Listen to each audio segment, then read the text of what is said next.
Saya ingin tanggapannya, Mbak Dita, Pak Ya. Tom. Kita tahu di era Presiden Jokowi ini hilirisasi ini sangat digenjot, ya. Namun at the same time kita tahu hilirisasi terutama pertambangan ini industri yang sangat-sangat padat modal. Dan mungkin dari segi workforce itu sedikit sekali tenaga Iya. kerja Indonesia yang terdampak dengan ada hilirisasi tambang. Di satu sisi seperti industrialisasi yang padat karya, anggapannya seperti Sunset Industry. ya sunset industry, Tidak seksi. ya dan lain-lain. Keberpihakan lebih kepada hilirisasi dan tentunya hilirisasi pertambangan. Dalam kapasitas Pak Anies, bagaimana tanggapannya sendiri mengenai prioritas pemerintah dari Jokowi saat ini, dan mungkin jika memang mendapatkan amanah sebagai presiden dan wakil presiden, apa yang akan dilakukan Pak Anies dan juga Pak Muhaimin? Mbak Dita, silakan. Oh ya, dalam beberapa kesempatan Pak Anies mengapresiasi program hilirisasi itu karena itu bagus. Jadi menurut Pak Anies itu sesuatu yang harus kita teruskan. Jadi jangan dipertentangkan antara perubahan dengan keberlanjutan. Oke. Yang baik dari Pak Jokowi tentu kita Akan lanjutkan. Salah satunya hilirisasi. Kita sempurnakan hilirisasi itu karena kalau hilirisasi aja itu tidak akan mampu menyerap lapangan kerja yang besar. Jadi harus dibangun, harus dibangun ekosistemnya, lokalitasnya, berapa komponen lokal yang secara bertahap harus ditingkatkan dalam ekosistem itu. Kemudian substitusinya bagaimana? Barang-barang yang tadinya kita impor dengan program hilirisasi bisa kita ciptakan sendiri. Jadi hilirisasi saja memang tidak akan menyelesaikan masalah penciptaan lapangan kerja. Tapi oleh Pak Anies dan Cak Imin, hilirisasi ini akan disempurnakan, dilengkapi menjadi sebuah ekosistem yang terintegrasi sehingga lokalitas atau bahan produk lokal bisa terserap atau bisa dibuat di sini sehingga penciptaan lapangan kerja menjadi lebih baik. Oke, Mbak Dita, terima kasih. Pak Tom, silahkan. Ya, program hilirisasi terutama di nikel itu sudah begitu sukses, momentumnya sudah begitu besar. Ya, saya kira tidak lagi membutuh banyak bantuan dari pemerintah, ya kan, sehingga ini membuka ruang untuk kita menggeser fokus. Ya, pertama. Tapi tetap hilirisasi, Pak Tom. Tapi begini, sebetulnya hilirisasi yang terjadi sejauh ini masih sangat-sangat di hulu. Ya, hanya dari mineral mentah menjadi mineral yang diolah, ya kan, menjadi misalnya nikel murni. Ya, hilir yang benar-benar hilir itu sebenarnya industri ringan seperti sendok makan, sendok garpu, ya kan, perabot rumah tangga itu baru substitusi. Itu baru hilir, ya kan. Nah, sekarang kita coba tetap ngomong di hulu ya, seperti logam, nikel.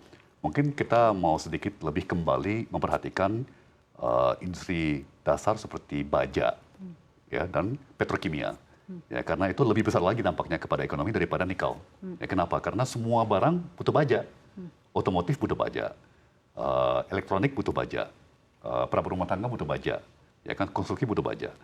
Semua industri butuh plastik, ya kan, otomotif butuh plastik, perabot rumah tangga butuh plastik. Tani butuh pupuk. Jadi gas. itu juga dari semacam petrokimia ya, pupuk kimia, ya kan. Jadi kalau mau ngomong di hulu, ya mungkin kita mau sedikit kembali kepada yang namanya industri dasar yang kita kenal sebagai akar daripada pohon industri, ya, karena semua industri di hilir membutuhkan baja dan petrokimia atau plastik, ya, dari industri dasar. Nah, kembali ke soal lapangan kerja, ya. Di tengah-tengah begitu banyak fokus kepada industri, kita seringkali lupa mengenai yang namanya sektor jasa. Ya, sektor jasa itu di kita mungkin baru 55% dari total ekonomi kita, ya kan? Tapi di seluruh dunia semakin maju sebuah ekonomi, semakin besar peranannya sektor jasa, sektor keuangan, ya kan? Sektor pendidikan, sektor kesehatan, ya kan? Semakin makmur sebuah masyarakat, mereka akan semakin banyak mengeluarkan spending atau pengeluaran mereka rumah tangga itu semakin banyak untuk pendidikan, untuk kesehatan, ya kan? Untuk properti, real estate itu juga sektor jasa, untuk jasa-jasa keuangan, ya kan? Nah, kalau mau ngomong yang padat karya, ya sektor jasa itu semuanya manusia, ya kan? Itu bukan modal, itu apakah itu pariwisata, apakah itu kuliner, apakah itu retail, ya sekarang sudah banyak e-commerce ya, yang diotomatisasi, tapi jasa keuangan tetap sangat-sangat padat karya ya. Jadi jangan lupa juga mengenai sektor jasa. Jadi singkat saja mungkin Ya. Mbak Dita dan Pak Tom, sebelum saya lempar ke Prof. Ina dan juga Mas Anggito, perumusan kebijakan prioritasnya apa untuk membuka lapangan seluas-luasnya dari kebijakan Pak Anies dan juga Pak Muhaimin, Pak Tom? Ya, saya kira kembali lagi pertama yang diistilahkan Pak Anies reindustrialisasi, ya, tapi dengan fokus kepada industri dasar yang merupakan akar dari pohon industri, kemudian industri ringan yang padat karya, kemudian sektor jasa, ya. Jadi reindustrialisasi dan urbanisasi. Urbanisasi itu keniscayaan, ya kan? Semua negara yang maju itu tingkat urbanisasinya menjadi tinggi, ya. Tapi untuk menjaga keseimbangan dan juga mengkawal pemerataan, kita tidak boleh lupa mengenai daerah pedesaan, ya kan? Dan disitulah dana desa, ya kan? Kemudian upaya-upaya yang konsisten, yang serius pada hulu pertanian, ya kan? Karena banyak pedesaan itu masih agraris, ya kan? Dan disitulah program yang serius dan berkelanjutan ya, menjadi penting. Jadi reindustrialisasi dan urbanisasi dengan mengedepankan pemerataan dengan tadi rumus-rumusnya itu tadi ya. Dan lapangan kerja melalui fokus kepada sektor-sektor yang padat karya, bukan padat modal. Baik, Mbak Dita silakan singkatnya. Iya, kalau tadi Pak Lembong sudah bicara soal sektornya, maka saya sedikit menambahkan soal manusianya. Karena ini semua kan sebetulnya soal manusia. Jadi peningkatan SDM khususnya kesehatan dan pendidikan itu menjadi sangat urgent. Apalagi Pak Anies pernah jadi Mendikbud. Pendidikan vokasi, pelatihan vokasi itu jadi kunci. Karena memang semakin kebutuhan orang untuk bekerja itu kadang-kadang pendidikan itu terlalu panjang, sementara orang sudah dikejar kebutuhan untuk bekerja. Maka selain pendidikan akademik, pendidikan dan pelatihan vokasi itu jadi penting. Cuma masalahnya bagaimana link and match dengan dunia usaha itu harus terbangun. Nah, Pak Anies dan Cak Imin, kita bertekad akan menyusun, membentuk komite vokasi di tingkat nasional, tingkat provinsi dan kabupaten, di mana isinya adalah kampus, lembaga pelatihan, dan dunia usaha. Baik. Nah, disitulah mereka merumuskan, misalnya di Kabupaten Sukabumi, kita butuhnya, dunia usaha butuhnya ini, pelatihannya di SMK mana, sekolahnya di Poltek mana, atau lembaga pelatihannya apa, kurikulumnya bagaimana, itu yang akan menyusun supaya lulusan SMK, lulusan lembaga pelatihan, lulusan Poltek nggak nganggur. Oke, baik. Jadi pendidikan kualitas dan juga link and match yang tepat. Terima kasih, Mbak Dita. Prof. Ina, jadi masih ada banyak waktu sebenarnya untuk tim ekonomi dari Pak Anies dan juga Pak Muhaimin untuk merumuskan kebijakan-kebijakan. Ini masih bulan Oktober ya. Betul. Mungkin ada masukan dari apa yang sudah kita dengarkan, ada masukan dari Prof. Ina, ada tanggapan, silahkan. Iya. Jadi sebetulnya untuk reindustrialisasi ada dua hal yang ingin saya sampaikan. Yang pertama tentang reindustrialisasi. Reindustrialisasi. Jadi sebetulnya kita ada 5 dari industri pengolahan ya, yang untuk ekspor itu ada 5 besar. Jadi salah satunya elektronika, logam, industri logam dan bukan logam. Ada tiga lagi apa ya saya? Tekstil. Ya, tapi tekstil di bawah tumbuh aja, tapi dia nggak ekspor. Ada 5. Cuman saya ini. Nah, karena itu berubah gitu ya. Kadang-kadang dia berubah. Nah, jadi maksudnya begini. Agar itu dia tumbuh, dia itu sebetulnya pasar kita itu kan dikuasai oleh pasar dari luar. Sementara kita mencari ekspor juga susah gitu ya. Nah, jadi kita perlu bagaimana kita termasuk tekstil itu. Supaya dia nggak jadi sunset terus, supaya ya barang-barang importnya itu. Jadi selama kita bisa memproduksi sendiri, udahlah jangan import gitu. Jadi ada kebijakan-kebijakan seperti itu, keberpihakan ya. Nah, jadi menurut saya produk-produk yang tingkat komponen dalam negeri, jadi TKDN, itu kan ada TKDN-nya kalau tinggi boleh dapat insentif. Nah, itu juga tolong dibantu juga ke pasarnya gitu. Karena mereka pakai banyak komponen dalam negeri, artinya link and match dengan industri kecil UMKM, Tapi udah gitu pasarnya nggak Nggak ada dibantu, pasarnya. impor tetap, Ya. jadi akhirnya tetap aja kalah. Nah mungkin hal seperti itu perlu dipikirkan. Itu yang pertama. Baik. Jadi yang kedua adalah tentang tenaga kerja. Kita lemah sekali dalam perencanaan tenaga kerja. Saya ambil contoh aja begini, Malaysia ketika Penang itu ingin jadikan pusat rumah sakit kesehatan, maka dia tahu kebutuhan dokternya berapa, maka dia sekolahkan ke Unpad itu, sekolah gitu, sehingga akhirnya tumbuh di sana gitu ya.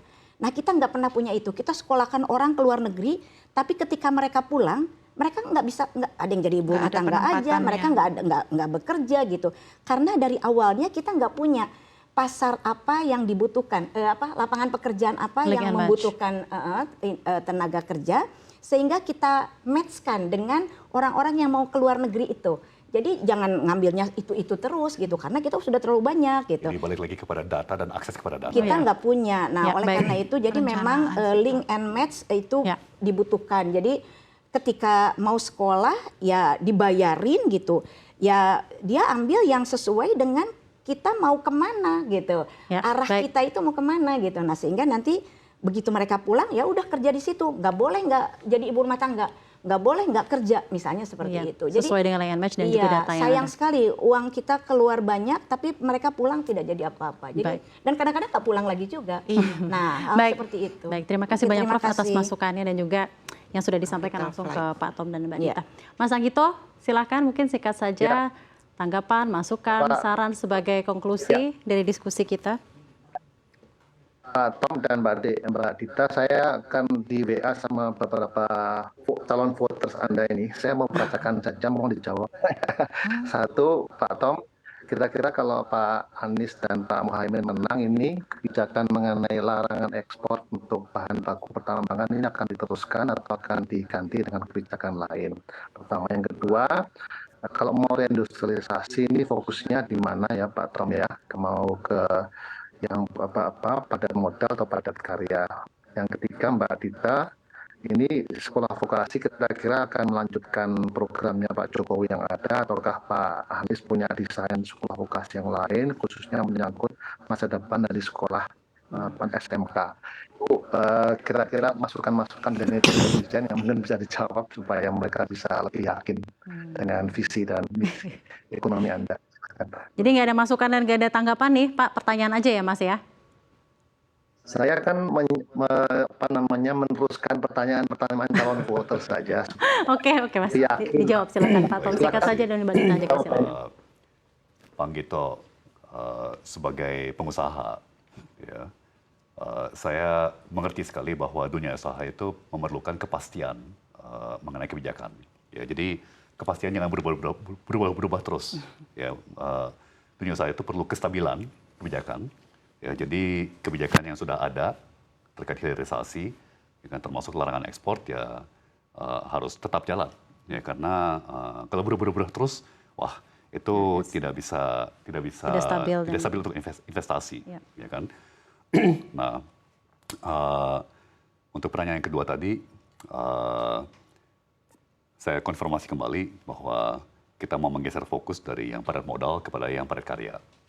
Ya, itu saja. Baik, terima kasih Mbak Dita. Singkat saja. Ya, pertama jelas secara kelembagaan memang perlu ada satu perangkat yang mendudukkan pengusaha dengan lembaga pelatihan, kampus dan pemerintah dalam satu forum supaya tadi yang kebutuhan, analisis kebutuhan sektor mana, jenis skill apa, kompetensi macam apa, berapa, kapan, itu bisa dirumuskan di setiap kabupaten atau minimal di setiap provinsi.